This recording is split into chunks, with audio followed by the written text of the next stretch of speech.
Great customer experience, passionate about space, and dozens of things that didn't work. We can sell anything this way. So if you could have the best of both worlds, you call up and complain, or you don't have any problems? No, Is there some way that I can practice being right a lot? A good quarter, which is proudly of your choice of customers, is a valuable. My job, I tap dance into work. Even I just got 5 years old. She raised me with my grandma to the right, and that would be terrific. But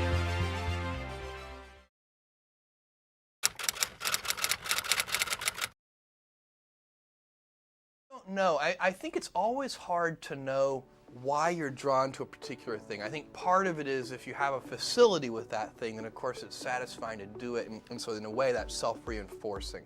And certainly I always had a facility with computers. I always got along well with them, and it was they're such extraordinary tools. I mean, you can teach them to do things, and then they actually do them. I mean, it's a kind of an incredible tool that we've built here in the 20th century.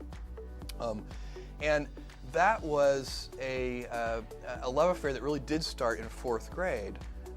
And then by the time I got to high school, I think when I was in 11th grade, I got an Apple II Plus, and continued fooling around with computers. And then by the time I got to Princeton, I was taking all the computer classes, and actually not just learning how to hack, but learning about algorithms and some of the mathematics behind computer science.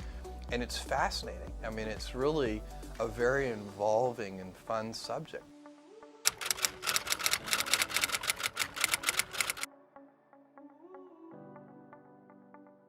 I toyed with the idea of starting a company, and even talked to a couple of friends about starting a company, and ultimately decided that it would be smarter to wait and learn a little bit more about business and the way the world works. One of the things that it's very hard to believe when you're 22 or 23 years old is that you don't already know everything. It turns out, I mean, as I suspect, people learn more and more as they get older, that you seem to realize that you know less and less every year that goes by. I can only imagine that by the time I'm 70, I will realize I know nothing. So that was, I think, a very good decision to not do that. I went to work for a startup company, but one in New York City that was building a network for helping brokerage firms clear trades. I mean, it's a kind of an obscure thing, and it's not very interesting to go into, but it used my technical skills, and it was very fun work, and I loved the people I was working with. And then from then on, I started working sort of at the intersection of computers and finance, and stayed on Wall Street for a long time. Ultimately worked for a company that did this thing called quantitative hedge fund trading. So what we did is we programmed the computers, and then the computers made stock trades. And that was very interesting too. And that was where I was working when I came across the fact that the web was growing at 2,300% a year, and that's what led to the forming of Amazon.com.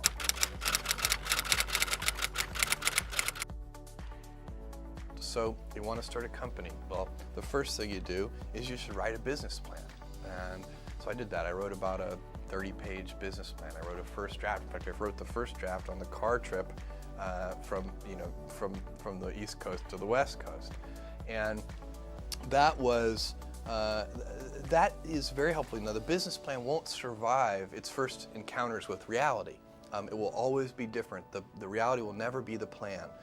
But the discipline of writing the plan forces you to think through some of the issues and to get sort of mentally comfortable in the space. I mean, then you start to understand, if you push on this knob, this will move over here, and so on. And so that's the first step.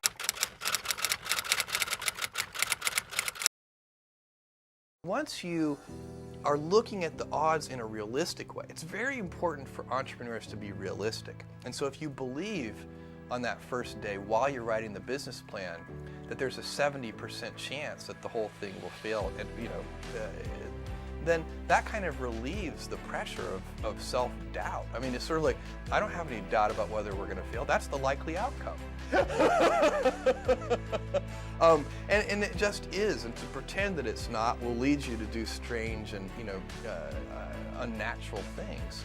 So we, and what you do with those early investment dollars, so if you have $300,000 and then you have $1 million, what you do with those early precious capital resources is you go about systematically trying to eliminate risk.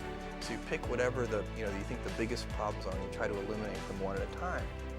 And that's how small companies get a little bit bigger and a little bit bigger and a little bit bigger, until finally, at a certain stage, you reach a transition where the company has more control over its future destiny.